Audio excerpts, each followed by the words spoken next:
Okay, we switched yards. Temperature has gotten on up here. Now, as you can tell, we're in the direct sunlight. We broke out our Veil cooling fans. They make it bearable. It is much better than without them. We're gonna go ahead and put some fume boards on these bees, get them clearing supers, and then this will complete our honey pool. I noticed when we walked up, these bees are bringing in some pollen. That's a good thing. They by far know what the weather's going to do, more so than us. Some hive beetles there. Hive beetle population has come up straight across the board. Looks like you broke a jail when you popped that open. I'm going to say that you're right. They had those dudes hemmed up in a corner, which is better than them having free reign.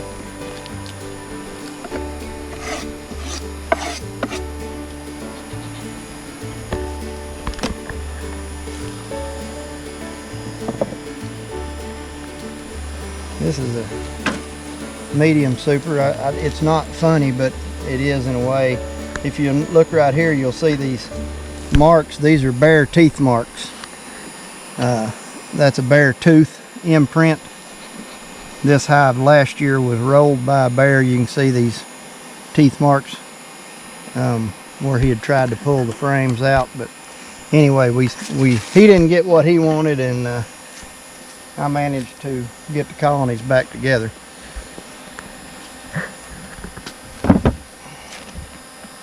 And like every good beekeeper, I didn't give up on the frames.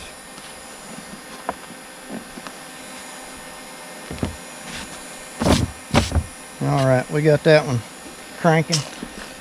We'll just go ahead and drop one on this one.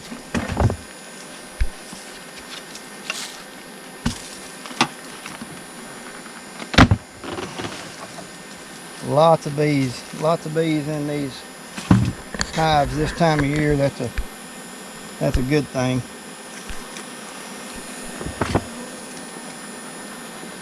This one's actually got 2 supers we're going to take off of it. This had a tremendous amount of bees in it when I pulled honey in end of June.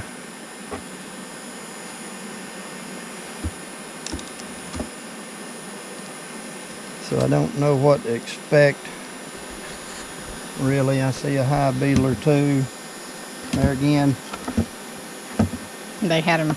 Do as I say, not as I do. The shade is not a good thing. So I realize we don't always have a choice. But you can tell the bees have got them propolised. This J-hook hive tool just makes short work of a cluster of these things down in here between my hive spacers.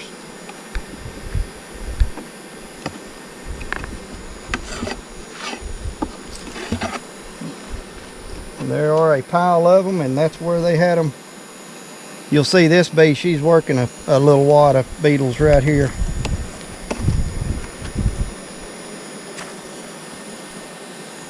Not going to be a lot of honey in this top super, I can tell you. Just by looking at it.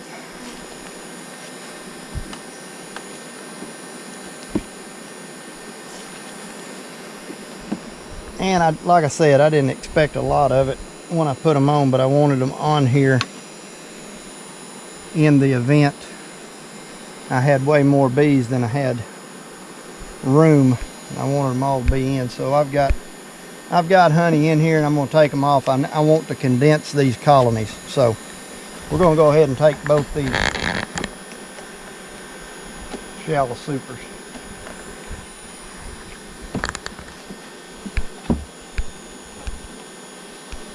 All right, I'm gonna set my smoker on top of that one. The heat from the smoker will keep this. And that one's hot.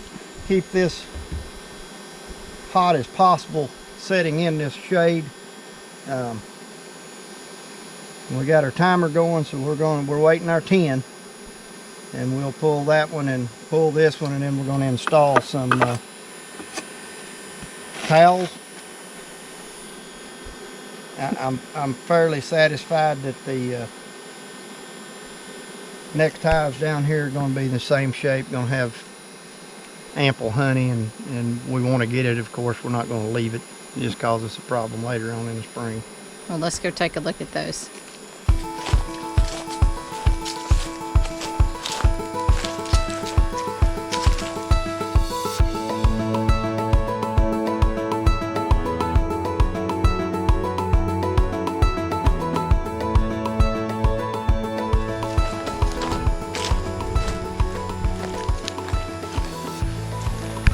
Are there any bees in that box? These boxes are loaded, of course.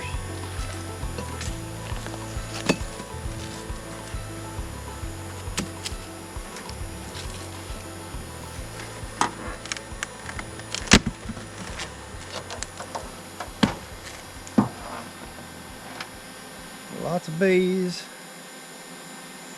up in the top. I put extracted supers back on above mid supers with foundation only in hopes that they would pull me some comb for next spring. Looks like they refilled the super with comb. I'm not sure what we're expecting further down out of the mid. Let's see if we can pull one here and see.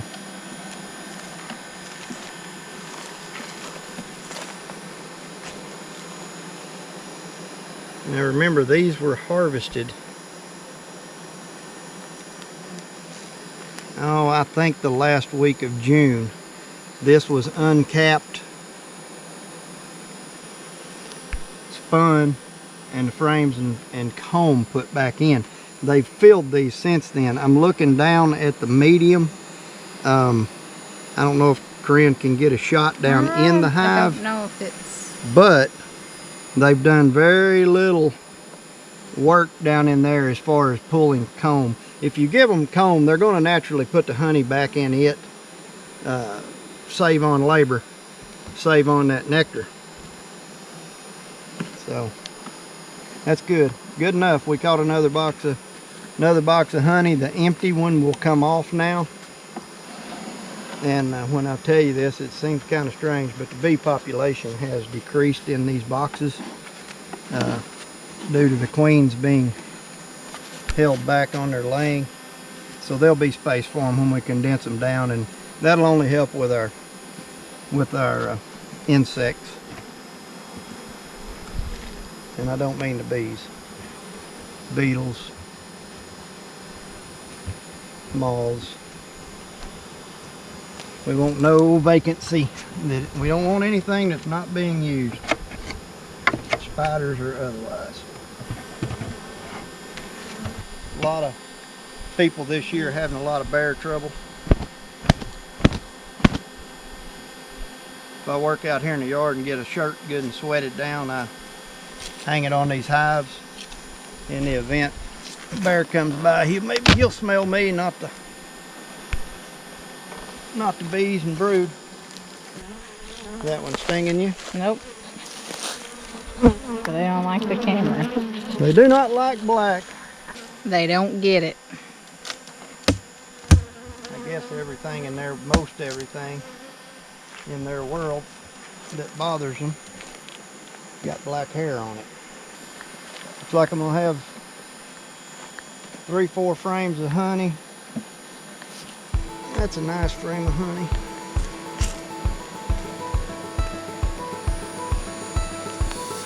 Real nice.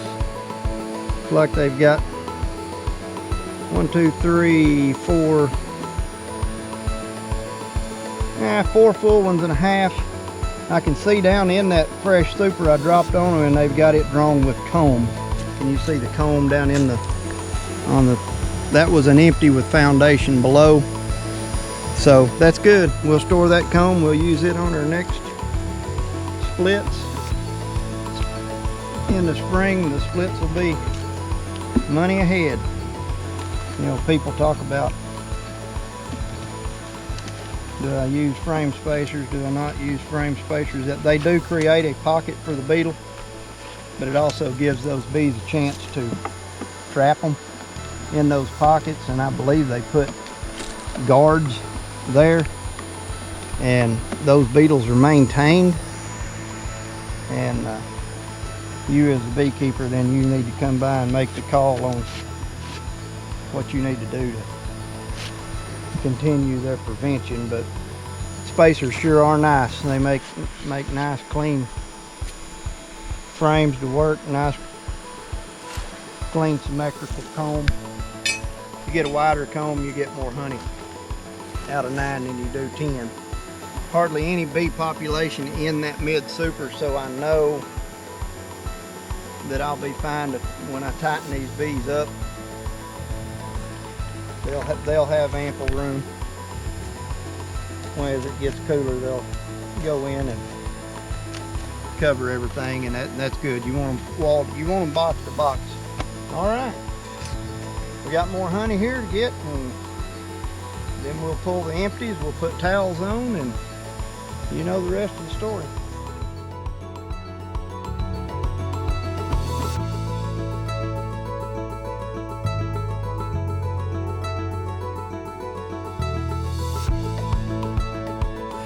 Let's look at a tray under a Freeman bottom board. I cleaned this tray and I did not fill it with oil.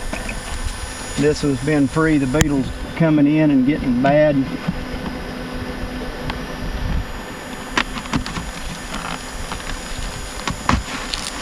Oh my. This is what happens. This is where your wax moths, your beetles, all your debris from inside that hive ends up. So what has happened is there's none up in that hive.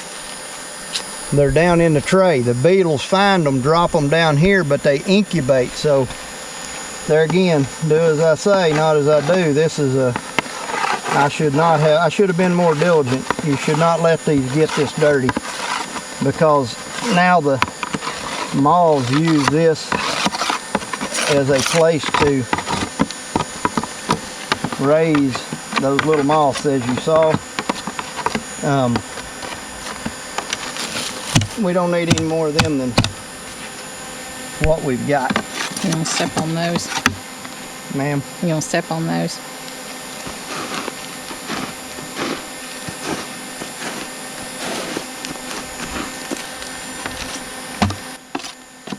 If you use these Freeman bottom boards, use them properly. This will get oil in it for the rest of the season.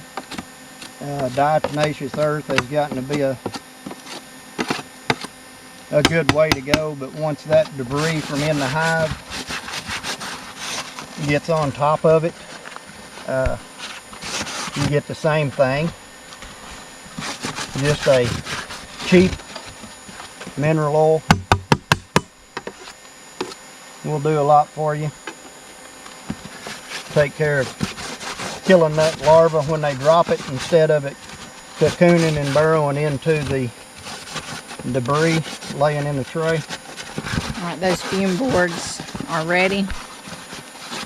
And do we have your white lids ready? We're just going to leave that out for now. Won't hurt anything at all. We have your white lids ready? Have my what? White lids ready? No. No, I don't. In